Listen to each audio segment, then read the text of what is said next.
कामाख्या मंदिर, जो कि कामाख्या देवी के लिए श्रेष्ठ है। ये 51 शक्तिपीठों में से एक है जहाँ पर कामाख्या माता की पूजा की जाती है।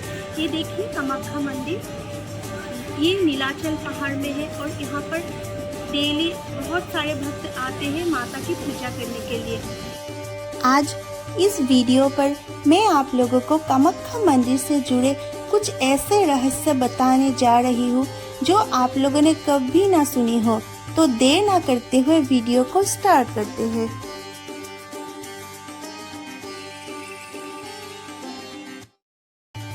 कामाख्या मंदिर एक ऐसा मंदिर जो 51 शक्तिपीठों में से सबसे शक्तिशाली और सर्वोत्तम माना जाता है।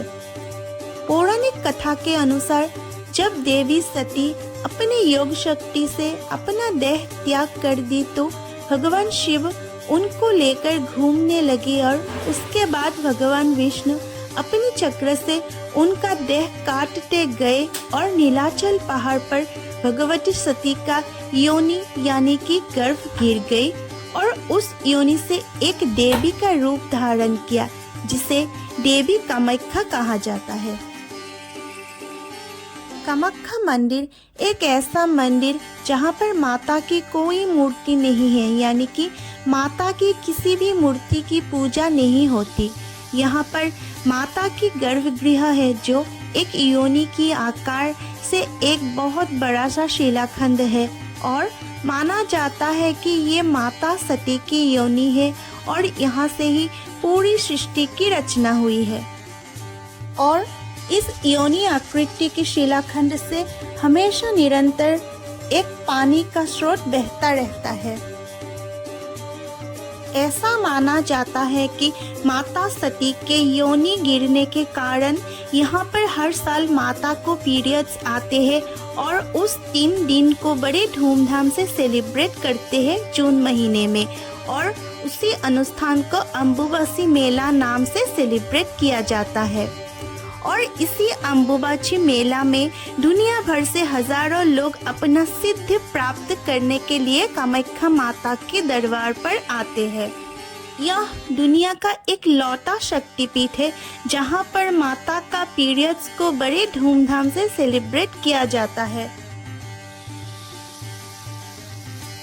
ऐसा माना जाता है कि माता कामाख्या ने इसी स्थान पर कुमारी रूप से दर्शन दिए थे और यहाँ पर कुमारी पूजा भी बड़ी धूमधाम से सेलिब्रेट किया जाता है। हर साल नवरात्रि के समय पर तो यहाँ पर एक बहुत बड़ा सा मेला लगता है और उसी मेला के साथ साथ कुमारी पूजा भी बड़ी धूमधाम से सेलिब्रेट किया जाता है। क्या आप लोगों को पता है यहाँ पर माता को हमेशा नॉन वेज भोग चढ़ाया जाता है। इस नॉन वेज भोग में हमेशा मछली तो रहते ही है, साथ में कभी कभी बकरी का मीट भी दिया जाता है। माता कामाख्या को गॉडेसेस ऑफ डिजायर के नाम से भी जाना जाता है। गॉडेसेस ऑफ डिजायर यानी कि हर मनोकामना पूरी करने वाली देवी के रूप में भी माता कामाख्या को पूजा किया जाता है। क्या आप लोगों को पता है कामाख्या मंदिर पर सदियों से बलि प्रथा का प्रचलन होते आ रहे हैं और इस बलि प्रथा में जंतु जानवर के साथ साथ और क्या क्या बलि देता है इसके बारे में आप लोगों को पता है? जी हाँ, यहाँ पर जंतु जानवर के साथ साथ सब्जी को भी बलि दिया जाता है, जैसे कद्दू, लौकी, इन सब सब्जी का भी बलि दिया हुआ दिखाई देता है।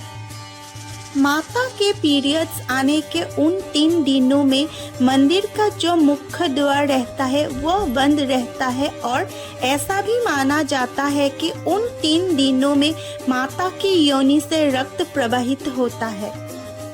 किंवदंती अनुसार ऐसा भी कहा जाता है कि असुरराज नरकासुर एक दिन माँ भगवती कामाख्या को अपनी पत्नी के रूप में पाने का दुराग्रह कर बैठा था। कामाख्या महामाया ने नरकासुर की मृत्यु को निकट देखकर उससे कहा कि यदि तुम इसी रात में नील पर्वत पर चारों तरफ पत्थरों के 4 सोपान पथों का निर्माण कर दो एवं कामाख्या मंदिर के साथ एक विश्राम गृह बना दो तो मैं तुम्हारी इच्छानुसार पत्नी बन जाऊंगी और यदि तुम ऐसा ना कर पाए तो तुम्हारी मौत निश्चित है। गर्भ में चूर असुर ने पथों के चारों सोपान सुबह होने से पहले ही समाप्त कर दिए और विश्राम कक्ष का निर्माण कर ही रहे थे कि महामाया के एक मायावी मुर्गी द्वारा रात्रि समाप्ति होने की सूचना दी गई, जिससे नरकासुर क्रोधित होकर मुर्गी का पीछा किया और ब्रह्मपुत्र के दूसरे पार जाकर उसका वध कर डाला। यह स्थान आज भी गुप्ता चौकी के नाम से विख्यात है।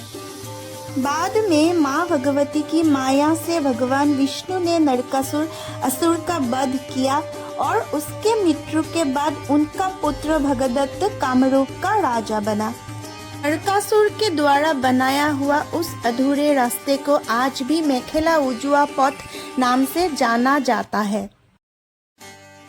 क्या आप लोगों को पता है कामाख्या मंदिर के अंदर ही एक 25 फीट का गहरा कुंड है और उस कुंड में एक शिवलिंग हमेशा छुपा रहता है और साल में सिर्फ एक दिन यानी कि महाशिवरात्रि के दिन ही यह शिवलिंग पानी से बाहर आते हैं और अपने भक्तों को दर्शन देता है।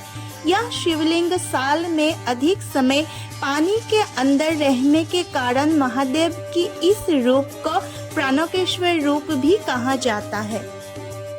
कामाख्या मंदिर के साथ जुड़े हुए ऐसे ही बहुत सारे रहस्य है जिसका भेद अभी तक सुलझे ना हो और ऐसे ही बहुत सारे सवाल है जिसका जवाब भी किसी के पास ना हो। मैं अपनी वीडियो में आप लोगों को कामाख्या मंदिर के साथ जुड़े हुए बातें बताते जाऊंगी और मंदिर के साथ साथ बाकी आसपास जितना कुछ है वो सब भी दर्शन कराते जाऊंगी। तो अगर आप लोग मेरे चैनल को पहली बार देख रहे हो तो प्लीज़ मेरे चैनल को सब्सक्राइब करना। दूसरे वीडियो में फिर मिलेंगे।